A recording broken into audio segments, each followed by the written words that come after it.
qual impressora 3D comprar? O mercado de impressão 3D, tanto para o usuário doméstico quanto para o industrial, não para de crescer. É que a impressão 3D está provocando uma revolução extraordinária no dia a dia das pessoas. E olha que a novidade ainda está em um estágio embrionário.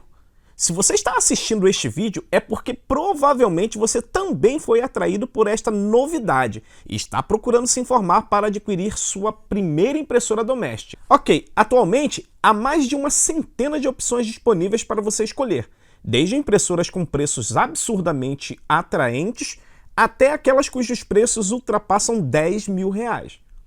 Mas então, qual impressora 3D comprar? Qual é a mais indicada? Qual é a melhor relação custo versus benefício? Neste vídeo, eu lhe ajudarei a descobrir a resposta para essas questões e fazer uma escolha mais acertada. Portanto, se você ainda não é inscrito neste canal, se inscreva agora e ative o sininho de notificações para ficar por dentro de todas as novidades deste canal.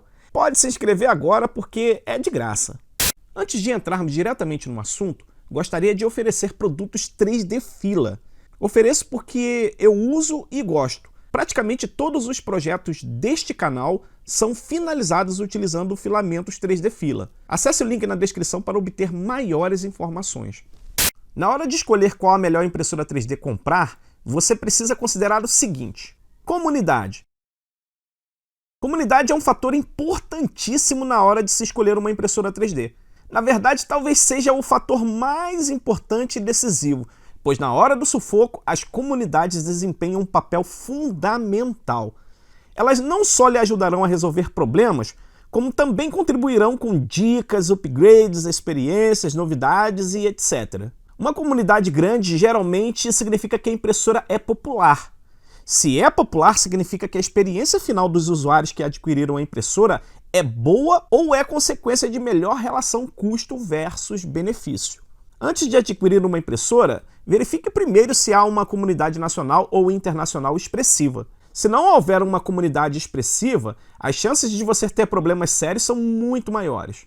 Verifique também quais são os problemas mais recentes que os usuários possuem com esta impressora e quais soluções foram adotadas para resolver tais problemas. Além disso, faça uma pesquisa rápida no YouTube para saber quantos resultados você obtém. Mais vídeos significa mais informações. Mais informações significa mais segurança na hora de operar a máquina ou resolver problemas. Posso até estar errado, mas a Ender 3 parece ser a impressora com a maior comunidade no mundo todo. Por isso mesmo, eu considero a Ender 3 uma impressora boa e barata. Preço. A construção de uma impressora 3D é algo relativamente barato. Não há muito o que se cobrar por uma impressora 3D. Por mais que o produto final da impressão 3D assuste, o fato é que o mecanismo por trás do funcionamento de uma impressora 3D é relativamente simples e o núcleo de funcionamento difere em pouco ou nada quando comparamos uma impressora cara com uma impressora barata. Há um limite para o que se deve ser cobrado por uma impressora 3D. Talvez você fique até assustado com a diferença de preços praticada pelo mercado. Por um lado, você encontra as famosas chinesinhas, que raramente os preços superam os $600, ao passo que algumas outras impressoras chegam a custar 2 vezes, 3 vezes, 4 vezes, ou mesmo 5 vezes mais que isso. Mas então, a diferença no preço é justificável? Meio duvidoso isso, viu? Isso porque, em geral, o que é oferecido como plus nas impressoras mais caras não chega a ser um diferencial que efetivamente justifique o valor a mais cobrado. Por exemplo, digamos que uma impressora 3D comum, sem alto nivelamento, seja vendida por $200. Daí você encontra uma empresa nacional ou outra qualquer oferecendo uma impressora 3D com as mesmas características da nossa impressora Xing Ling de $200, porém, como adicional, oferece alto nivelamento. Ok. Só que por esse diferencial, a tal empresa lhe cobrará adicionais $150. À primeira vista, para um usuário doméstico iniciante, o alto nivelamento é altamente desejável. Nivelar a cama manualmente pode parecer algo assustador para quem não tem experiência. E por conta disso mesmo, pode parecer para essa pessoa que o diferencial de $150 a mais vale muito a pena. Mas será mesmo? Bom, vamos fazer as contas. Um sensor de nivelamento custa menos que $5. Talvez você precise imprimir algum suporte adicional para a fixação do sensor, mas isso lhe custaria adicionais cerca de $5 pelo trabalho de impressão. Resumindo, com a ajuda de uma boa comunidade, você será capaz de instalar um sensor de alto nivelamento em sua impressora gastando apenas $10. Neste caso, o Plus, que é de fato muito desejável, saiu muito caro e injustificável. Ah, mas a qualidade de fabricação é o grande diferencial. Nem tanto mais. Já houve um tempo em que os produtos chineses eram sinônimo de má qualidade, mas hoje em dia o cenário mudou bastante. É possível adquirir impressoras Xinglings de qualidade muitíssimo elevadas por preço insuperavelmente mais em conta que o cobrado por outras marcas. Com o dinheiro de apenas uma impressora nacional, às vezes é possível comprar 2, 3, 4, 5, 6, 7, 8, 9 e até 10 impressoras Xinglings. Parece até exagero, mas não é. Custo e facilidade de manutenção. Outro fator importantíssimo a ser considerado ao se adquirir uma impressora 3D é, sem sombra de dúvidas, o custo e a facilidade de manutenção da impressora. Considerando o dinheiro apenas e não o tempo de aprendizagem, o custo de manutenção de uma impressora cara tende a seguir o mesmo exemplo do custo da impressora. Sempre será mais caro. Isso porque as peças de reposição para impressoras específicas, nacionais ou de marcas que não sejam chinesas, geralmente utilizam recursos e tecnologias proprietárias ou muito específicas que, em geral, você precisará adquirir direto com o fabricante da impressora. Aí você já viu, não é mesmo, lindão? O fabricante vai lhe enfiar a faca. Por outro lado, uma impressora mais barata terá necessariamente preço reduzido para a reposição dos seus componentes. As chinesinhas boas e baratas, em geral, utilizam tecnologias padrões e de muitíssimo fácil aquisição.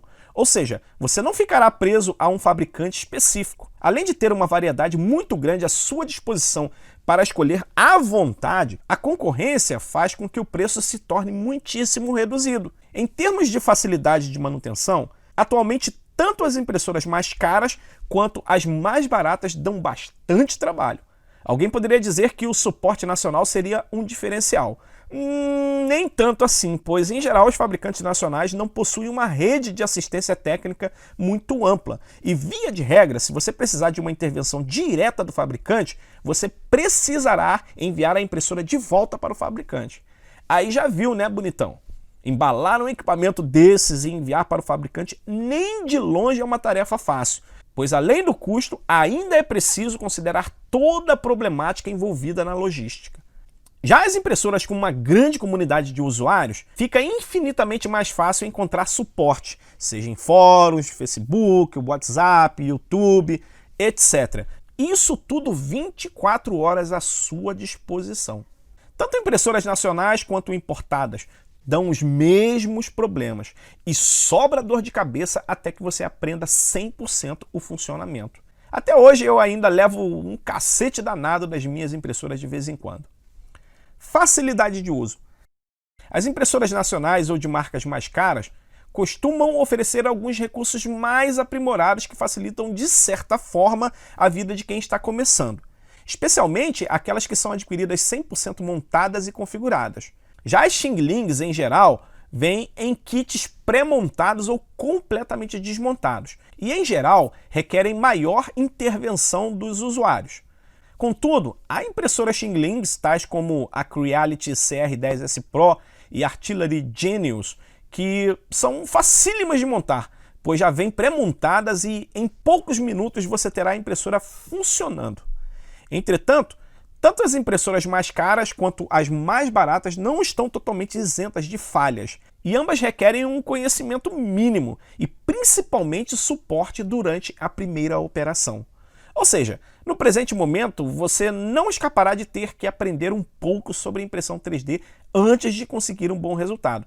Tenha isso em mente. Qualidade de fabricação. Aqui as nacionais e as mais caras, em geral, levam vantagem. Às vezes levam muita vantagem, às vezes nem tanto assim. As impressoras Xinglings são fabricadas para serem vendidas por preço baixo e para serem utilitárias, ou seja, cumprir o seu papel. Nem sempre os chineses levam em consideração fatores como segurança e maior facilidade de uso. É possível encontrar falhas de design, designs burros e esdrúxulos, produtos inacabados, componentes de baixa qualidade e por aí vai. Em geral, é possível resolver os problemas apenas imprimindo um upgrade ou fazendo novas e pequenas aquisições de upgrades por valores bem baixos. O fato é que o diferencial oferecido pelas impressoras mais caras não chegam a compensar o diferencial de preço na hora de pagar pelo produto. Apesar que eu tenho observado uma crescente melhoria na qualidade das chinesinhas, e com isso o mercado que já era dominado pelas Xinglings só vem aumentando. Upgrades. Geralmente, impressoras com comunidade de usuários reduzidos oferecem poucos upgrades. Por outro lado, é possível encontrar milhares de upgrades para impressoras mais baratas. Equipamentos que seguem modelos proprietários tendem a seguir um modelo mais fechado e de difícil upgrade. Firmware utilizado. Outra questão importantíssima a ser levada em consideração é o tipo de firmware utilizado. Proprietário ou open source? Impressoras com firmware proprietários impõem sérias limitações aos proprietários e os colocam completamente nas mãos dos fabricantes. Qualquer bug ou dificuldade com firmware proprietário, o usuário é obrigado a esperar pela boa vontade do fabricante. Já sistemas open source, a resposta é infinitamente mais rápida. O melhor mesmo é adquirir impressoras cujo firmware sejam open source. Problemas apresentados. Ambas as impressoras, as mais baratas e as mais caras, apresentam toda sorte de problema e, via de regra, exigirão intervenção dos usuários. Não tem jeito, aqui você realmente precisará aprender sobre impressão 3D. Já conhece o curso de impressão 3D do canal Maltech? Sim, oferecemos um super curso de impressão 3D onde você poderá adquirir o conhecimento necessário para trabalhar com impressoras 3D. O link está bem na descrição deste vídeo. Clique sobre o link para obter maiores informações. Suporte. O melhor suporte, definitivamente, é a comunidade. Claro, a empresa fabricante oferece suporte, mas em se tratando das empresas nacionais, a rede técnica não é tão ampla e basicamente você será melhor servido pela comunidade. Sobre o suporte oficial das impressoras Xingling, eu venho notando uma sensível melhora, mas sem sombra de dúvida é horroroso. Se não fosse a comunidade, seria mesmo impraticável. Qualidade de impressão. Tanto as impressoras mais baratas quanto as mais caras conseguem chegar a um nível excelente de qualidade. Aqui não há um diferencial significativo, pois a tecnologia é basicamente a mesma. O que influencia mesmo o resultado final são os rolamentos, a rigidez do frame da impressora e a velocidade de impressão, que, quanto maior, pior é o resultado. Já vi muitas impressoras caríssimas imprimindo muito pior que impressoras mais baratas que tenho aqui no meu estúdio. Sendo assim, não se iluda. Área de impressão. Uma impressora com uma boa área de impressão deve ter no mínimo 220 por 220 por 300 milímetros. Menos do que isso, você sentirá dificuldades impostas pela limitação da área. Existem coisas pequenas que são satisfeitas por áreas até menores que essa, mas há trabalhos que realmente demandam áreas maiores. É possível fazer um trabalho grande em impressoras com áreas pequenas, mas isso implica em cortar o modelo digitalmente em várias partes para que seja possível a impressão. E isso é ruim, pois na hora de montar você precisará emendar tudo e lidar com o acabamento. Portanto, uma impressora com área maior é mais desejável. Por exemplo, a CR10S Pro possui uma excelente área de 300 por 300 por 400 milímetros. Aqui, quanto maior a área de impressão, melhor será. Contudo, há limite de área para impressoras do tipo cartesiano com frames baseado no modelo Grabber i3. Já para impressoras com frame baseado no modelo Core XY, é possível conseguir áreas de impressão gigantes. Praticamente o que muda é o frame. O restante dos componentes basicamente permanecem os mesmos. Um exemplo de impressora com área enorme e frame baseado no modelo Core XY é a Ender 5 Pro. Atenção! A Ender 5 Pro não é uma Core XY, é uma cartesiana com frame baseado no modelo Core XY. Velocidade de impressão. Uma coisa que você precisa se conformar, ao menos por enquanto, é que o processo de impressão 3D é lento. Não tem jeito. A qualidade de impressão caminha diametralmente oposta à velocidade de impressão. Traduzindo em miúdos, quanto maior a velocidade, menor é a qualidade de impressão.